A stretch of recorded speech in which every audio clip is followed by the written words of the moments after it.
Hey everyone, James here with JW and Lawn Care and Landscaping. We're bringing you another video today, and you know what? We're going to give this Toro GrandStand 48-inch bit of an initial review. Let's get straight into it. Yeah, some days I feel unfazed, like when I'm with my friends with a cup raised, and I go right back at it like an automatic. More drinks, more songs, more beats to rap. The new era, rep my P's and those O's. Need the Phillies with the orange and black to feel home. From Citizens Bank back to Camden Yards, it's a tale of two cities, and trust we go hard. Trust we go hard, yes we go hard. You said we go hard, I said we go hard. Rocking my Bob Cousy, stocking up on the loose. The lyrics come easy, but the life is a doozy. And yes, I'm choosy, and no, I won't settle, but I still take pop off over that kettle, cause I'm talking bigger picture, and yes, I'm gonna hit you with the... Alright, so, you all know I bought this machine a couple of months ago. It's now got, let me see if I can get it the right way around, 11.6 hours. So, still pretty new, still pretty fresh off the line. I put a lot more on it, except being winter and now being locked down as well. Yeah, there's not much to do, so hasn't seen a lot of work. Also bear in mind that this does all our residential jobs, so all the smaller properties. So you know, we're not on it for as long, just because it's so fast and we're able to get through everything so much easier. It has done really well though. I thought I'd kind of give you my first impressions, having now put a few hours on the machine. You know, be able to make some basic you know, points with it. So let's start off at the top. Controls do take a little bit to get used to. I have had old Connor nearly get thrown off this, just because of how very precise they are. So I like it because it means you can turn really easily. Sorry for the wind too. It's, sorry about the wind, I should say. It's very windy. It's able to turn really well. It's able to respond very fast, but that can be troublesome for people who are new, so I'd suggest only having experienced operators on this machine. I love the control layout here. Everything's very easy. Out of the 5 ride-ons I own and use, including the one up at the farm now, the old lawn tractor, this is the only one where I haven't messed around with the safety switches, because there's no need to. It's worked so well that it actually doesn't interfere with your normal operation. You know, it's in the levers and the park brake, the PTO, that's about it. It's designed really well. Most machines, if you're running, you're mowing, and you need to get off the machine, if you just jump off, it's going to kill the engine. Not with this one though. If we're mowing along, we need to get off the machine, we let go, we can step off, it's all good, waits 2 or 3 seconds, and then it turns the blades off. But it keeps the engine running. Then, when we get back on, we don't have to reset the parking brake, don't have to push the PTO button down, nothing. We just get our hands back down on the levers, pop this PTO button up, second notch, because it's got 2 notches there, so you have off, on, and then re-engage. And away you go.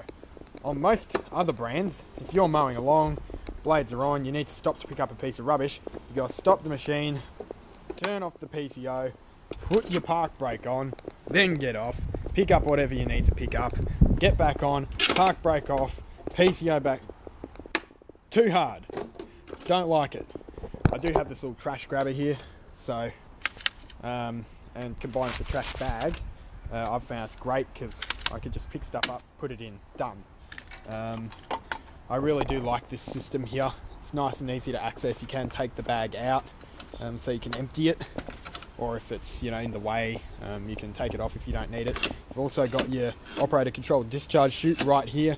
I do love this. I don't really like the design of the chute itself, being just a rubber flat, because it can move pretty easily, so it doesn't block everything. But if you're mowing along a roadside and you just need to temporarily block off most of the discharge so you're not blowing grass all out over the road, it does do that.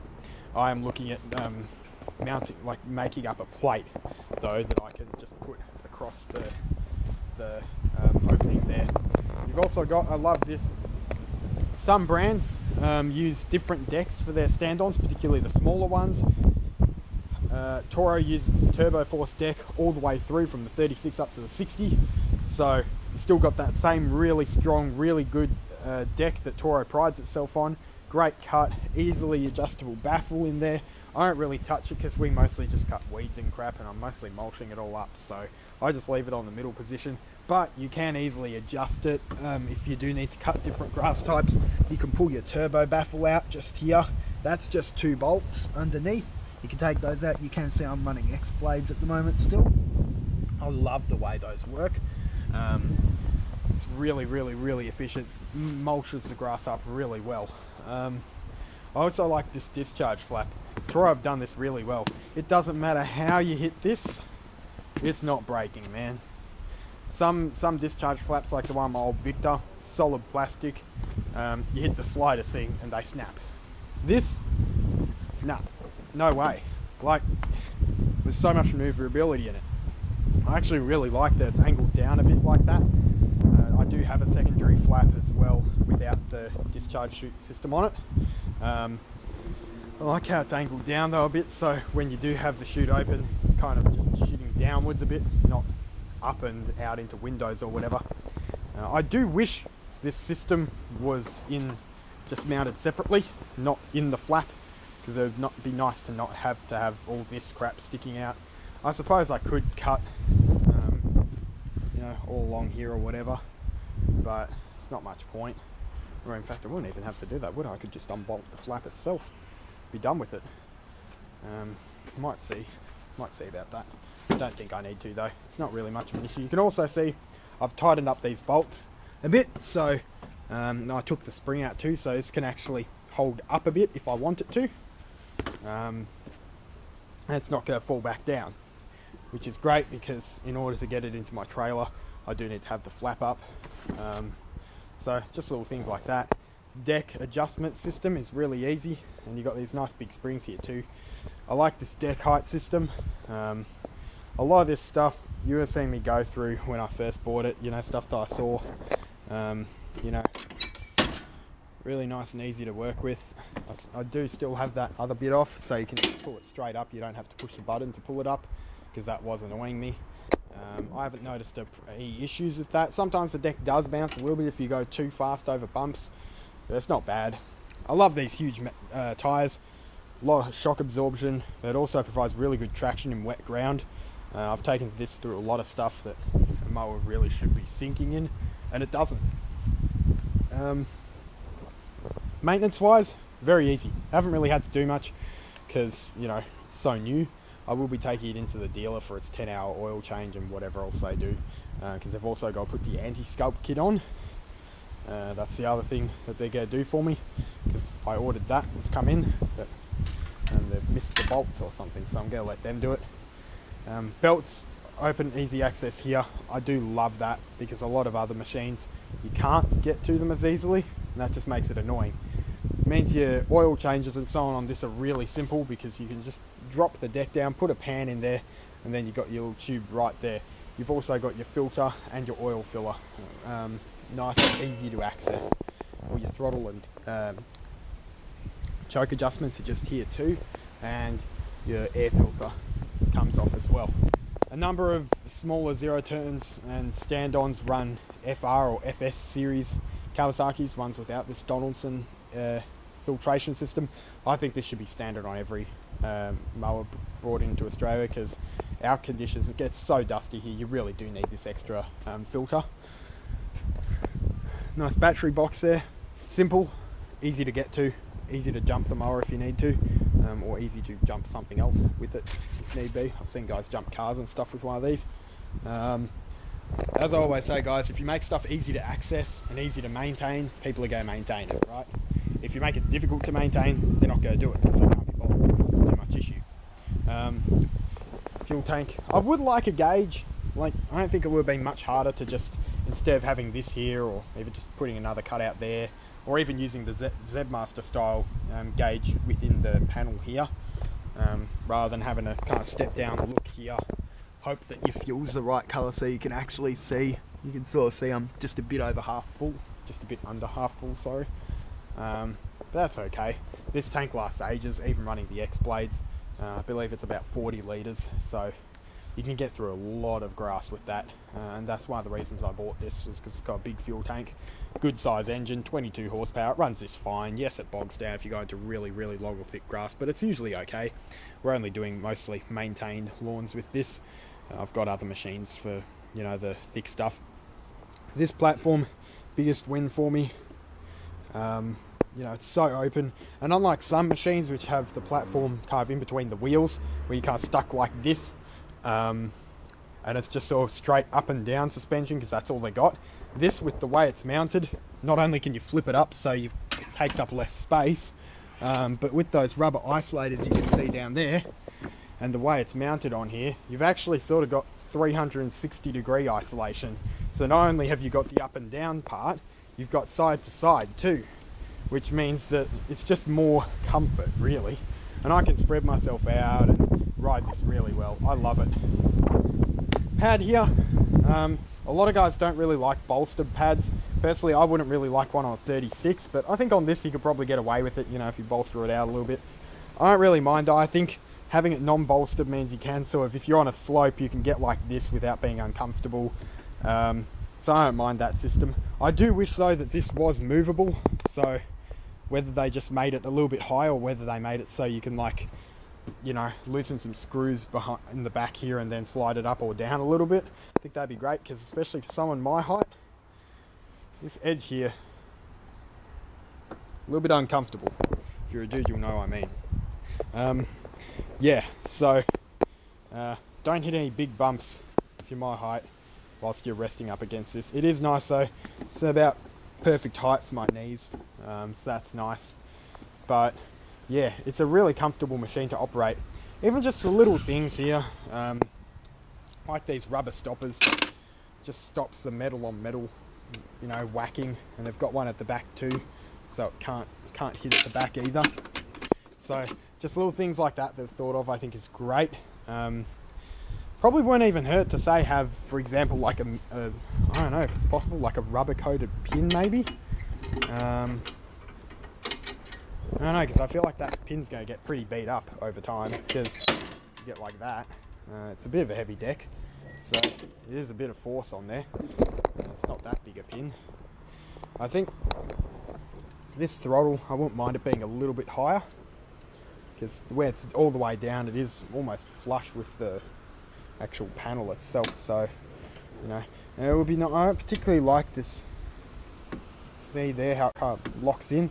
I suppose that's to stop it from sort of, with the vibration and everything, moving its way back.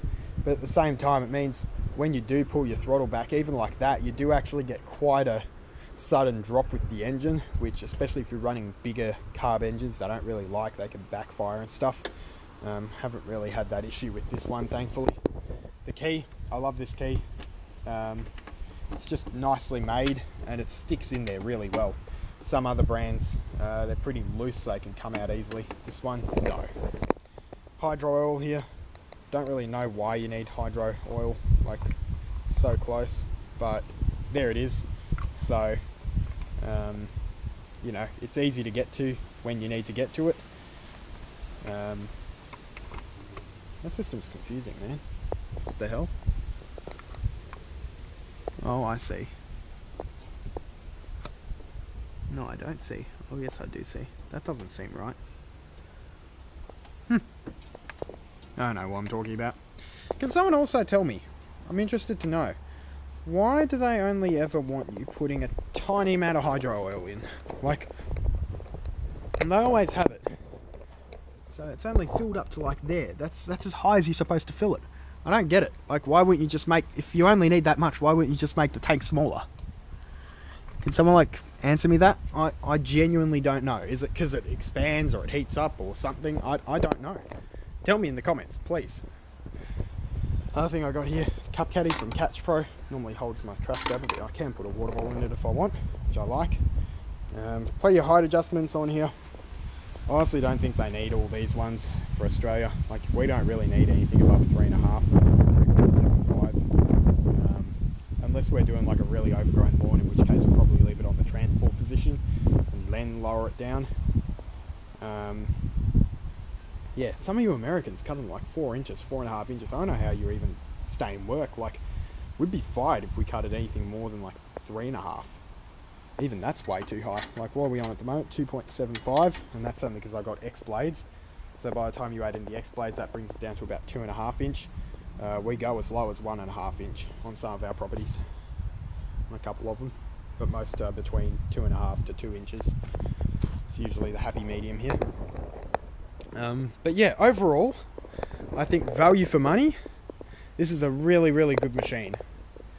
It's very powerful, it's very fast, it cuts really well, it's easy to maintain, spindle covers and everything easy to take off.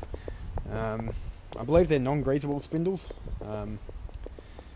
You know, very durable front end here, flat free casters, so they've thought this machine out very, very well. I know there's more options over in the US, you know, which you can get EFI options and multi-force, that sort of thing. But this is a great option. This is one of the original stand-ons available in Australia. And this new updated version, I love it. You know, it cuts great for us, and it does the job. You know, it fits in the trailer really well. So I'm really happy with this purchase. Out of 10, probably give it a 9. I really like it. There's a couple of little things, you know, there's little bits and pieces that could be changed a bit, but otherwise, it's an awesome, awesome mower. So if you're thinking about getting one, definitely do have a look at them. Give them a demo, see what you think. Different grass types, different, you know, cutting styles, everything like that, I suppose, will dictate different machines. But for what we do, this is great. Anyhow, make this video a little bit shorter. Might as well leave it there. It's not really much else to say, is there? Hey, so I'll keep updating you guys as we keep going along. There's not really much for me to film mowing wise at the moment because we're not doing anything, but I'll try and get some other videos, and yeah, we'll go from there. So look, just about at 800 subs. I'm really grateful for that. Thank you. Means a lot to me. I thank you all for joining me on this journey and kind of following me through what I do, all the antics I get up to. Tell us down in the comments if you own one of these, what you think of it, and any other tips or tricks I should know of that I might not know currently. I'm still new to it, I'm still learning, I'm learning every day, so you know, it's always stuff we don't know. But yeah, that's the Toro GrandStand 48 for you. Peace in the Middle East, don't eat bats, be good to yourselves, be good to your customers, they'll be good to you. Don't punch people up in the streets, and chuck us a like if you haven't already. See you in the next one.